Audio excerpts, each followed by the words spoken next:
safi sariratuhu min at-ta'alluq bil aghyar. Supaya apa? Supaya bening kolbunya, sirnya. Sarirah itu rahasia yang ada di dalam kolbu. Ya. Halo Royanil. Jadi apa sarirah? Rahasia yang ada di dalam kolbu. Itu sarirah. Kalau dia tidak difilter, dari apa dia difilter? Ta'alluq bil aghyar, berta'alluq, terikat, terbelenggu dengan selain Allah. Maka ini bab konsepsi kolbu. Jadi taubat itu, murid itu nggak akan bisa menjadi murid kalau kolbunya, perspektif di kolbunya nggak dibenerin. Jadi konsep berpikirnya nggak dibenerin. Itu makna tasfiyah. Dan tasfiyah innama hiya bil mujahadah. Mujahadah itu ada dua, ada mujahadah zahir, ada batin. Yang zahir tadi, kalau kita harusnya jam 3 tidur, kita bangun, ya. Lalu yang batin, kolbu, harusnya kolbu kita tidur, kita bangunin. Tidurnya kolbu kalau dia tidak tafakkur.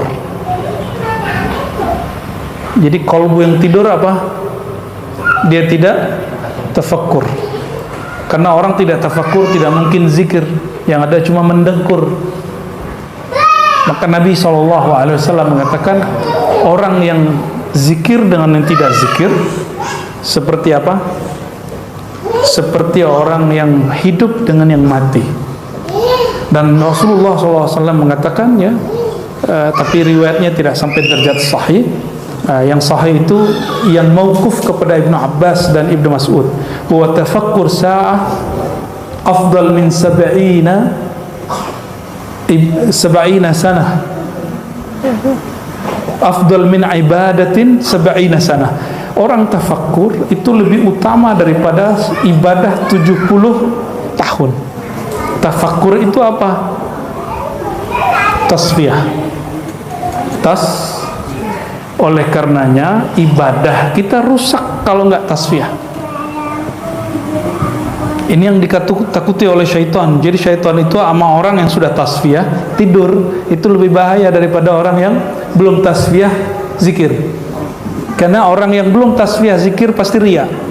Kalau orang yang sudah ditasfiyah, difilter, dibersihkan kolbunya, walaupun amalnya sedikit, dia pasti ikhlas.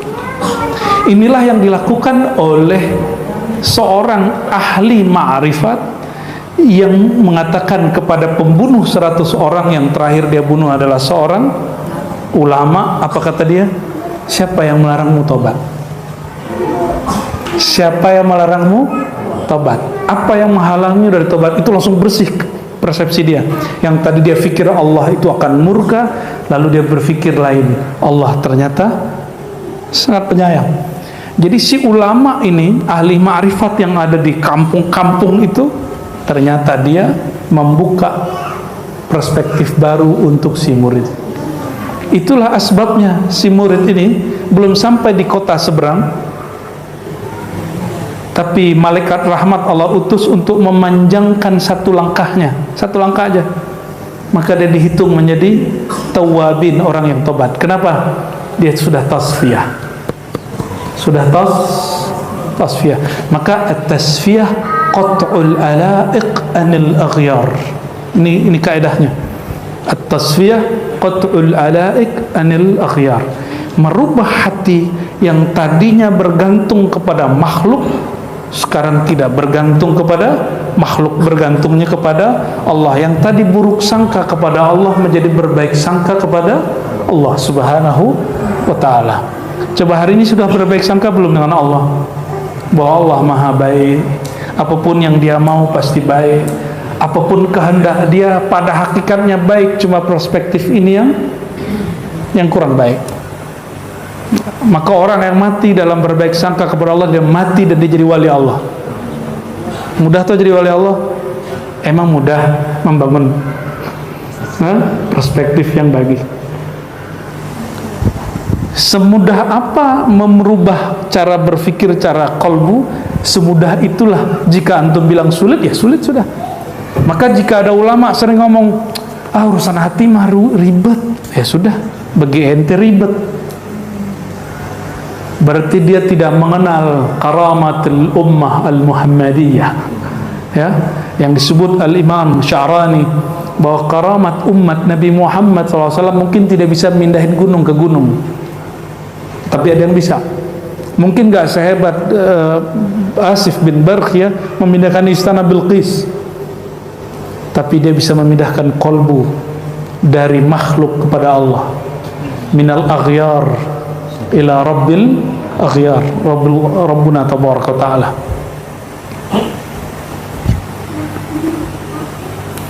Wal wukuf ma'al awham wal afkar, ya. Ini tambahannya. Jadi orang kalau sudah gantung kepada makhluk, maka akan muncul al-waham dan afkar, ya. Keyakinan yang rendah itu awham, dan afkar dan pikiran-pikiran yang rusak. Fa idza safa al-qalbu min dzalika wa 'ada nuran. Qalbu itu aslinya nur. Aslinya apa? Bahkan nar. Ada narnya. Disitulah Allah tanam ruh, ditiupkan ruh di situ. Karena dia nur dan dia juga nar. Nur cahaya, nar api. Dia panas. Maka orang kalau zikir kadang-kadang dadanya panas. Itu narnya lagi aktif. Kadang dia merasa nur, dia melihat macam-macam. Coba lampu dimatiin, bisa lihat ke depan nggak? Kalau lampu dipadamkan, kita nggak mampu lihat kemana-mana. Lampunya seorang insan, sirajul insan qalbuh. Lampu dia adalah kolbunya. Jika kolbunya hidup menyala, dia akan mampu melihat ala Allah tabaraka ta'ala, sifat-sifat, asma-asma, keindahan-keindahan Allah subhanahu wa ta'ala. Kejadiannya sama, tapi cara pandangnya beda. Kenapa? Ini kolbunya sudah nuran munawwaran. Maka jika kolbu sudah difilter, noda-nodanya sudah dibersihkan, nanti dia akan kembali memancarkan cahaya. Dulu tempat ini sebelum diwakafkan Haji Iman dan keluarga, beberapa lampu itu berdebu sekali.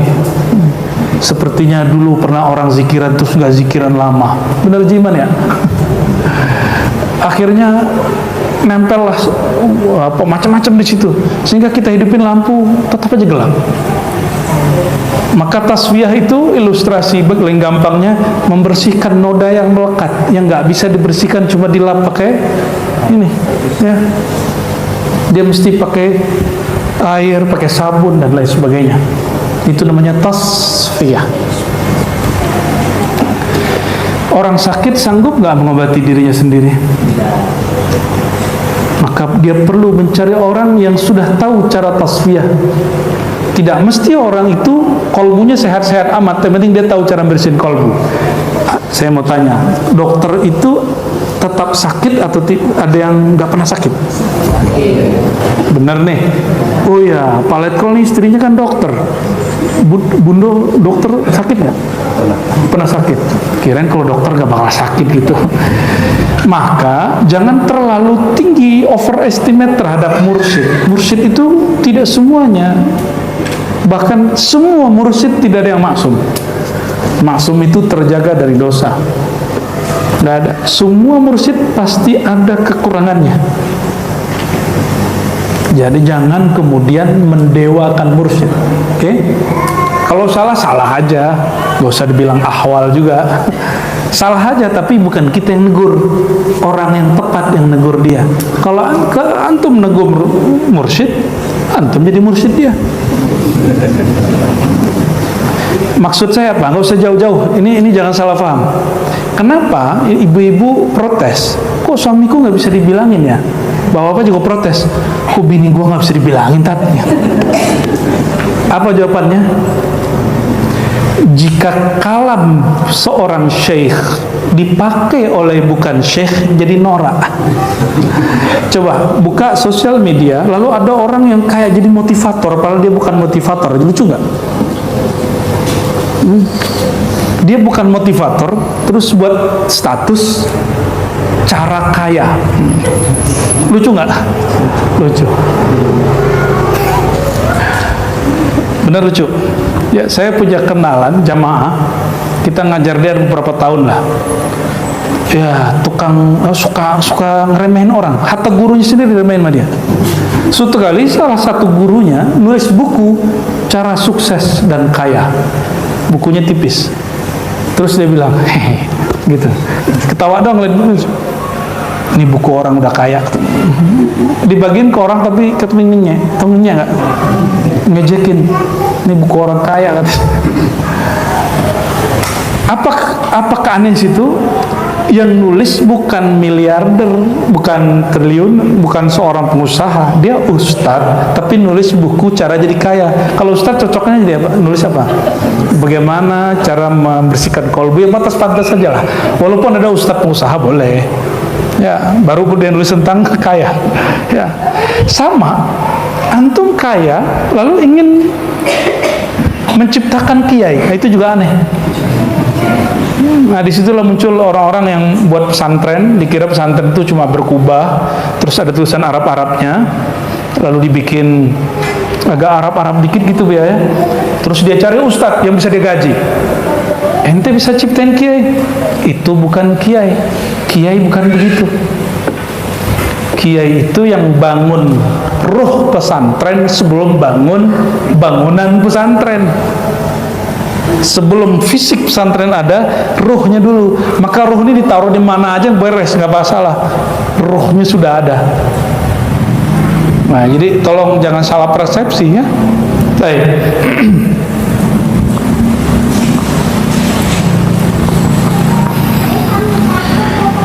Maka di kita di ribat orang kalau mau talqin biasanya dianjurkan zikir ya hayyu ya qayyum, itu supaya memfilter kolbunya dan kolbunya mulai bertawajuh, mulai menghadap kepada Allah Subhanahu wa taala. Itu proses namanya proses tasfiyah. Ya. Itu rahasianya. Ya. Nanti yang belum talqin, nanti silakan talqin tarekat Saman ya. Nah, nanti daftar ke Ustaz Rahman dan Buya Firdaus, langsung mengamarkan ya Hayyu Qayyum ba'da sholat 200 atau sehari semalam 1000. Sampai kapan? Ya sampai ketemu lagi. Sampai Allah izinkan untuk ditalqin. Ya, sampai Allah izinkan untuk ditalqin. Kita nggak langsung talqin kecuali emang antum beruntung. Ana lagi buat talqin terus jadi ajak gitu. Namanya dapat berkah, ya. Jadi proses dasarnya kita buat tasfiyah dulu, disiapkan dulu wadahnya. Ya. Pernah nggak makan makanan yang enak tempatnya dekat sampah? Nyaman nggak makannya? Khair, paham? Ini rahasia tasfiyah. Rahasia tasfiyah. Tasfiyah itu menyiapkan wadah nur di kolbu supaya jika dia menerima nama-nama Allah, dia siap. Kalau kolbu sudah terang, maka dia tahu yang sedang diajarkan kepadanya adalah berlian dari Allah Subhanahu wa taala. Tapi kalau kolbunya belum bercahaya, dia kasih berlian, dikira apa? Dikira ya gundu, dikira kaca, dikira kerikil. Paham ya? Maka jangan nafsu ditalqin, apalagi nafsu jadi Imam Mahdi.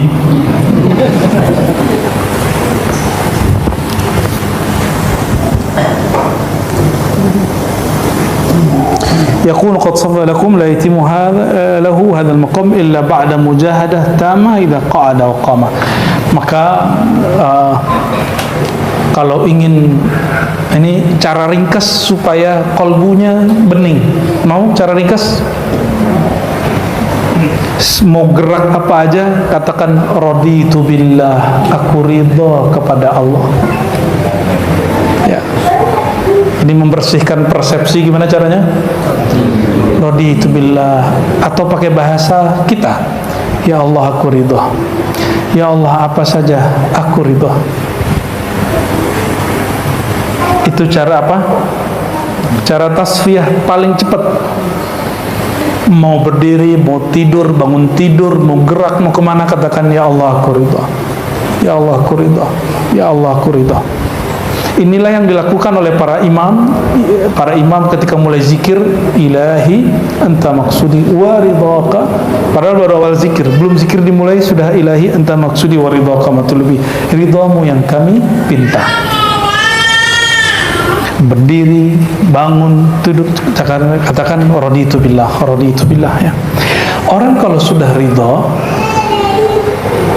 dia ngeluh nggak?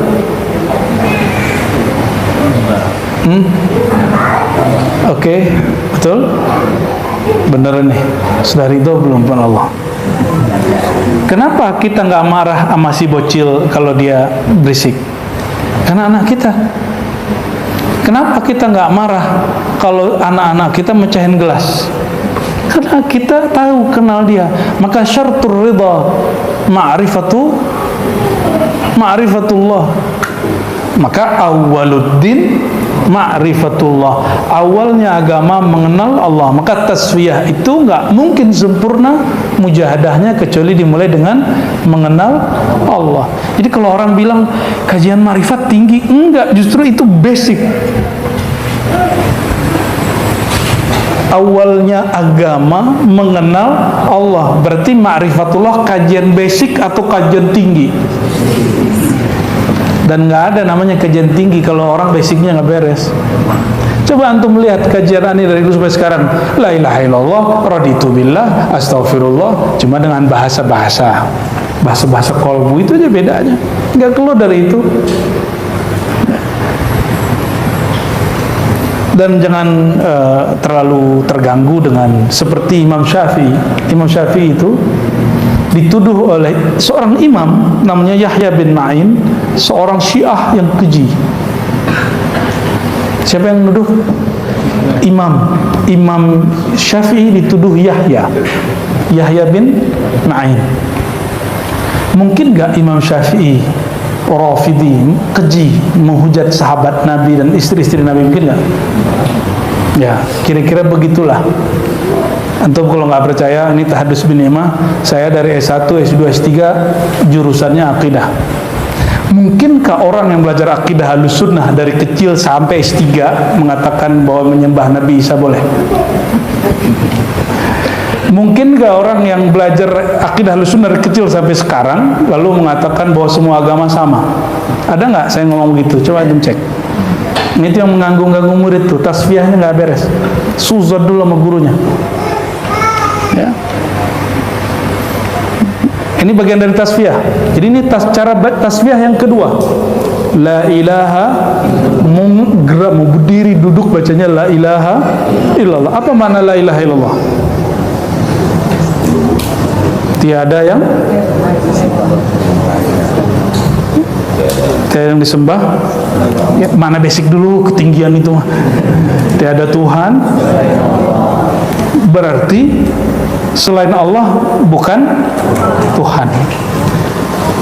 Ada bahasa Arabnya, ini Buya Asfil paham. La ma'buda, tidak ada yang disembah di alam semesta ini kecuali Allah. Maka apapun yang disembah, ini logikanya itu, apapun yang disembah sebenarnya menuju kepada, saya cuma ngomong begitu, itu pun menukil imam. Nanya ke antum lagi, terjemahin aja tuh, la ma'buda, tiada yang disembah bihaqqin, pada hakikatnya, kecuali Allah. Apa kata Imam Al-Jili? Imam Ahlussunnah. Siapa yang bilang dia nggak Ahlussunnah? Ya, apapun yang disembah pada hakikatnya menyembah Allah, tapi yang sempurna cuma umat Muhammadiyah, umat Nabi Muhammad sallallahu alaihi wasallam. Maka kita kalau melihat ada orang kemanapun gerak, itu sebenarnya sedang menuju Tuhannya. Jadi semua alam itu bergerak kemana? Kepada yang maha sempurna, yang maha menciptakan kebahagiaan, dan itu hanya Allah subhanahu. Itu yang disebut la ilaha, la maqsuda, la ma'buda. Tiada yang disembah, tiada yang dituju. Maka semua gerakan menuju kemana? Allah subhanahu. Padahal Allah nggak pernah jauh. Allah lebih dekat kepada makhluk manusia daripada urat nadinya, bukan di urat nadi. Ya. Kalau hambaku bertanya tentangku, jawablah aku dekat. Kalau Allah dekat, maka perlukah mencarinya? Yang perlu apa? Menyadarinya. Maka ma'rifatu qurbillah, mengenal dekatnya Allah, itu yang mesti dicari ilmunya, bukan mencari-cari Allah. Allah dicari-cari, mau dicari di mana? Dia nggak bertempat, dia nggak perlu tempat. Oke. Coba dibalik lagi.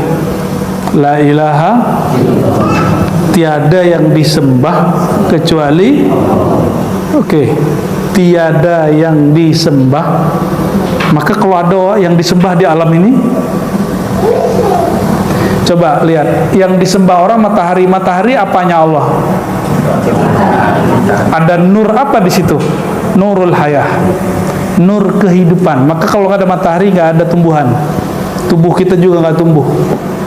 Orang nyembah matahari, yang disembah bukan si mataharinya, tapi sifat hayatnya Allah.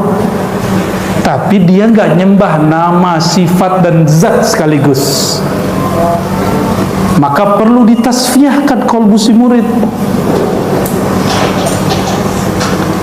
Paham? Karena mereka menyembah Allah hanya satu pihak, tidak di pihak yang lain. Dia hanya menyembah satu sifat hayat. Sifat Allah ma'ani ada 7. Belum lagi sifat-sifat yang tak terhingga. Paham? Jadi yang ini bab hakikat, bukan bab akidah. Dalam bab akidah jelas. Tapi aneh mau tanya lagi, emang ada Tuhan selain Allah? Ada nggak Tuhan selain Allah? Ada nggak sesembahan selain Allah? Benar. Terus ketika saya mengatakan bahwa apapun yang disembah sebenarnya menyembah Allah, logikanya nyambung nggak? Gimana, nyambung nggak? Atau mulai masih begini? Apapun yang disembah, la ma'buda bihaqqin, pada hakikatnya tiada kecuali Allah. Saya mau tanya lagi, emang ada Tuhan selain Allah? Karena tiada Tuhan selain Allah, Tuhannya mereka ada emang? Terus yang mereka sembah hakikatnya siapa? Atau mereka tidak nyembah apa-apa? Cek dulu ya. Orang nyembah jimat, misalnya jimat pelaris. Pelaris itu kalau dimaknai ke nama Allah apa? Ghani, Mughni, Razzaq, Maha memberi. Berarti dia sedang menyembah satu nama, tapi tidak menyembah yang punya nama. Disitulah dia terjebak pada syirik. Paham? Ya. Orang-orang musyrik di Mekah itu nyembah Allah nggak? Nyembah Allah, tapi kenapa dia menyembah berhala? Karena menganggapnya berhala itu wasilah menuju Allah. Orang-orang Hindu itu nyembahnya cuma Tuhan yang tak tergambar itu, yang imanen itu.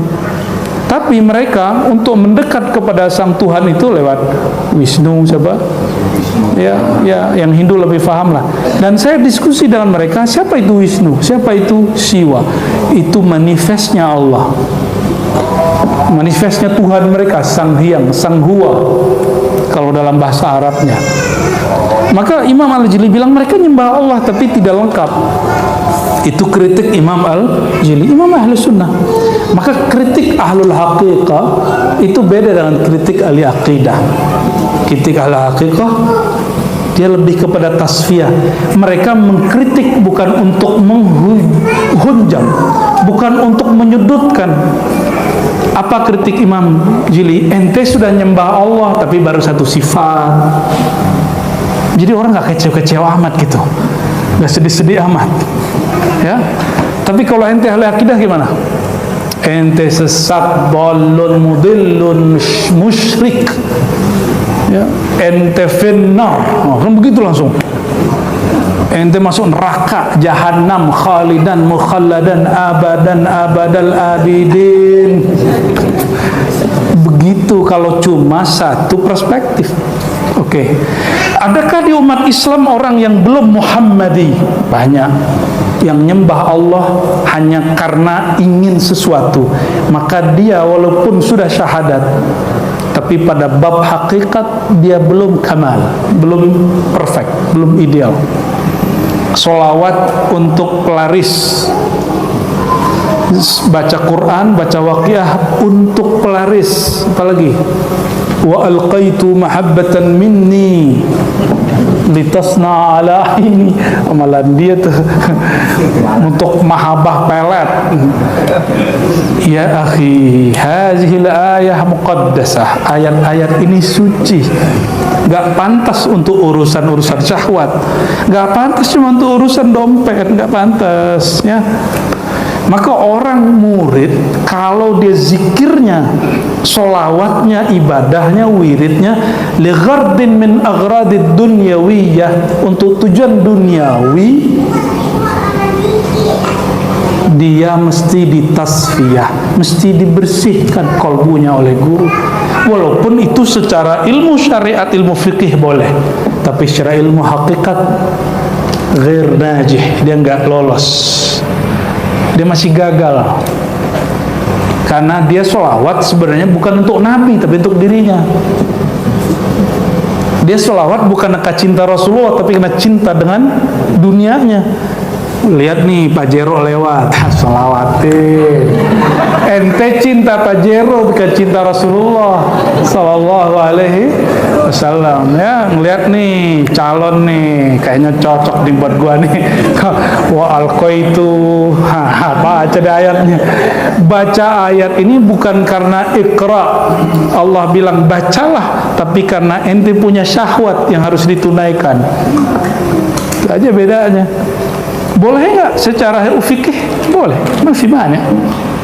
Tapi secara hakikat, maka orang ini mesti ditasfiyah. Mesti apa arti tasfiyah tadi? Dibersihkan hatinya dari tujuan yang salah.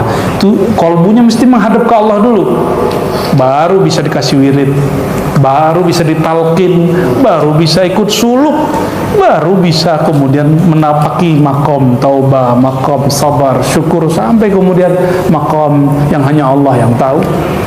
Ya, begitulah Rasulullah SAW mendidik orang-orang Mekah 13 tahun.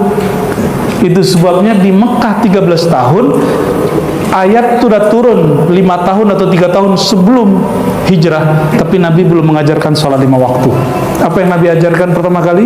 Tasfiyah. Jadi ini diambil dari min qalbi Sayyidina Muhammad sallallahu alaihi wasallam. Dan yang kedua, takhliyah. Ngaji kitab ini nggak mesti banyak bacanya, yang penting banyak pahamnya. Sepakat?